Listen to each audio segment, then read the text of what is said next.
Well, hey, Cafe team. It's Eric Clark again, and it's so good to be with you via a video. Hope your week is going well. Man, it's October. It's been almost 2.5 months since we switched from 4 services in the morning and evening to just really 4 services in the morning. It's been crazy. Football's back in swing. Man, the holidays are fast approaching, and kids' sports and school is just trudging through this season. And so, along with all of that, it's cafe week. And so, by way of reminder, we started this last month. We took the 4 teams of guest services and we spread them throughout the weeks of each month. And we wanted to give each team a week of specific focus through these videos. And so every second week of the month is for our incredible cafe team. And so much I want to say to you, so many thanks I want to just say, and sometimes it's kind of cliche, and you say that and you hope that the people watching believe you, and honestly I do. I mean, we are caught up in this reality of welcoming people and helping them get connected to this fellowship, and it's so much bigger than each one of us, and we get to link arms together and to see God do amazing things as we welcome people onto our campus. So man, as the cafe team, thank you guys so very much. I don't want to kind of assume that you know who I am. My name is Eric Clark. Like I said, I've been working with Craig King and Teresa Reed, along with Sandy Moore, over the last several months in this transition. And we included a link from Craig as he shot a video to kind of tell you about how this transition from Craig's leadership of guest services with Teresa Reed's help has really kind of ended and transitioned into really Sandy and I's oversight of guest services. And so we've intentionally done a slow transition to really get to know the ins and outs of guest services. It's something that we continue to want to do. And so that's why you're seeing my face on these videos instead of Craig. And so this slow transition really has come to a close in this month of October. And so I just want to say in front of you on camera, I'm so grateful for Craig's leadership over the last several years, along with Teresa, and the influence that he has brought. And we want to take the baton and continue on with all that the Lord has for this team as we love people well by welcoming them on campus and getting them connected. And so it just made sense of bringing guest services underneath kind of the family of ministries that I oversee, which are primarily the connections ministries here of how people get connected as members and through baptism and through servant leadership and things like that. So from the parking lot all the way to getting plugged in servant leadership, it just made sense. And so Sandy and I will be really kind of taking the reins forward. And ultimately, the way that we go, we just want to learn and get to know you guys and to hear from you and just really link arms with you as we are empowered by the Spirit to welcome people onto this campus. And so as the cafe team, thank you so much for injecting so much life and hospitality as you guys serve coffee and food, really giving people a sense of home and familiar as we really plead and hope that God really changes their lives. Thank you as a cafe team of all the stories that we're hearing, you guys going above and beyond with people. Because ultimately, as guest services, we want to be a visual demonstration of the good news as Jesus lives through us by the power of the Holy Spirit, not just focusing on tasks, but really focusing on people and helping them take their next step, even if that's through serving coffee and donuts. And so thank you guys so much. One thing before we jump in kind of really the meat of what I want to talk about, I don't want to take it for granted that you're watching this video. It's, we don't want to give you a 5-page email. We want to communicate face to face, and this is the best way we can really communicate to over 200 plus people in a way that's somewhat personable. So thank you so much for investing 15 minutes in watching this video. Appreciate you, honored that you would watch this video. And so instead of sending that long email, we wanted to kind of cover a couple points. And the first is this: we've been talking about this really ad nauseum, and hopefully you hear the value behind it. But really, for us, as we try to coordinate the 4 teams and 200 plus people, it's a difficult task for Sandy, and so, or anyone before that, even Teresa. And so we've utilized this tool called Planning Center, where we can schedule you to serve, and then the system sends you an email where you can accept or decline, whether it's a text message or an email. And I want you to know it's incredibly helpful for those of you that are utilizing this and declining or accepting. It helps us get a great picture of what our teams look like on the weekend, and so that we can make adjustments if need be.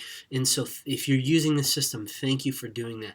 If you haven't, I know that sometimes technology or another thing that you have to respond to kind of seems like, why should I do this? But I would hope that maybe you could put yourself in our perspective. We want to help make our teams full and staff them well, and you accepting or declining is incredible help for us. So I hope that you would take advantage of that to kind of help us in this team as we make sure our hospitality teams, our cafe teams are staffed each week. And so we've changed the way that we have done assignments, and so we're sending invitations to everybody every week. And so we don't want to clutter your inbox, but what you can do through Planning Center is you can go into your Planning Center account and you can block off the weekends that you aren't going to be here so that you won't get any unnecessary invitations. So if you don't, maybe the technology seems a little bit kind of daunting, contact Sandy Moore, Sandy at stonegatefellowship.com, or give us a call up here at the office.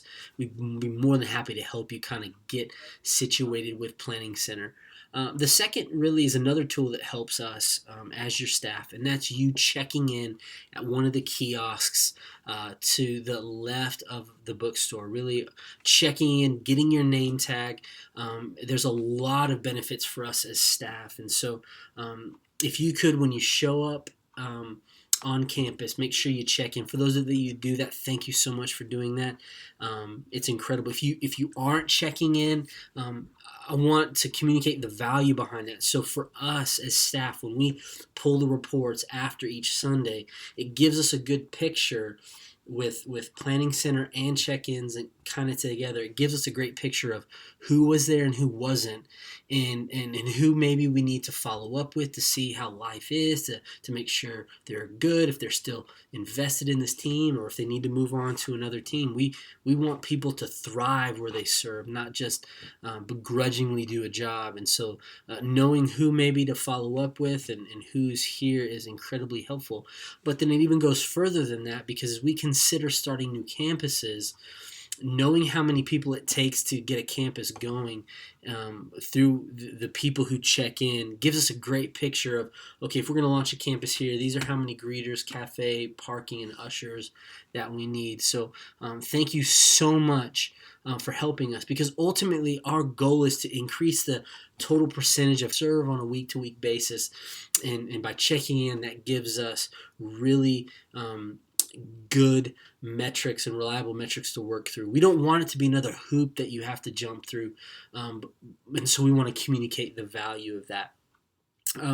Really, we have 2 more things I want to communicate. Really, the third is this, is that we want to, in the theme of the month, really the plumb line of the month that we're going to talk about here in a second. Remember those short, pithy statements that help us remember kind of why we do what we do. The plumb line of October is to make outsiders insiders. And so one of the ways that kind of fleshes itself out specifically for you as Cafe is that we want to have you guys see beyond the counter. And a lot of you do this and do it well. And so, but we just wanted to help us be reminded as followers of Jesus, is that we want to see souls and see people rather than just making sure that counters are ready. Yes, having the counters clean and organized to make sure where people know where decaf is and where caffeinated coffee is. Yes, we want to make sure that's clear, but we don't want to lose the sight of people because every weekend the high probability of brand new guests who are here for the first time are going to be across the counter from you. And we want to be a people who really have an outward posture, an outward leaning, and are looking to be aware of those coming in and coming out and coming up to the counter. We want to be continuing to have a warm, welcoming, energizing really kind of presence as people come up to the counter. And like I said, you guys are doing that, but again, I don't want to assume that. I want to affirm what you're doing and then say, hey, let's continue this. But one of the ways that we can make sure that we see and are leaning outwards is to be proactive. To not react, to be enthusiastic, to make eye contact, to smile, and to speak to people as they approach to get coffee. It's to look, it's to be strategically looking for that first timer or those who might be a little bit lost at this place. Looking for those people who have a slower pace or who are looking around, who are repeatedly looking at their phone, who are arriving early or arriving late. It's always to ask them rather than to assume. And so we want to be a people who see beyond the counter to see souls, because we want to be a people who have an outward posture, because our first obligation is to the people who are coming in through our doors. And so one of the issues in this that we kind of want to address is that we want to make sure if you're serving, if you're part of this team serving at the noon hour, we want to make sure that we begin cleaning up around 12:10, really no earlier than that, unless the foyer is clear. We want common sense to trump policy, but ultimately we want to make sure that we see beyond the counter and to see souls. We can't begin cleaning up when there's a long line of people getting coffee. And so again, thank you for all that you do, but we just want to make sure that we don't really start cleaning up at the expense of other people. And as we kind of end our time together, I want to try to keep this around 15, 16 minutes. One thing, again, we wanted to stress every month is a plumb line to remember the why behind the what we do. And again, the plumb line that we want to cover this month is we want to make outsiders insiders, because every single weekend someone's going to come to our campus for the very first time, and we want to do whatever we can to make the outsider feel like family, to feel like an insider. And to feel like an outsider is natural when you come to a large place like this. It's a natural feeling. I mean, think about the time maybe you've been invited to a friend's family get together and you don't know kind of the familial traditions or the language that is spoken or the inside jokes, and or maybe you go to a different area of town that you're not familiar with, or you're in a meeting at work that you're not normally in. I mean, we feel anxious and nervous, and we don't want to make a mistake, and we don't know where to go. We don't know where to sit necessarily. We don't know the language or the expectations of those environments. And we have to be reminded that every weekend we have people who are anxious and nervous, and they don't want to make a mistake, and they don't know where to go, where to sit, or does coffee and donuts, does it cost money? They don't use our language. And what we want to do is we want to make every effort to make them feel like family in an appropriate, like non-creepy, non-stalkerish way. And so the ways that we can do that is to try to see things from their perspectives, to be reminded of what it was like to come here when we didn't know, to really determine what are they focused on, what are they wanting to do, and then be quick to apply grace and vision to get them to where they need to go, to pick up on their cues, to provide easy and clear next steps to help them understand. Because, I mean, when I'm new at a place, I want to know where to park, know where to drop off my kids, know where to sit, and then I'm making a determination of, man, is this place worth coming back? And people are doing that every single weekend here. And so for all of us, we want to make outsiders insiders all with the event of hoping that their heart is captured and awakened to the beauty and the wonder of who Jesus is. And so I've taken enough of your time. Thank you so much for all that you do week in and week out as the cafe team. And again, have a wonderful, wonderful, wonderful week. And I'll see you on Sunday.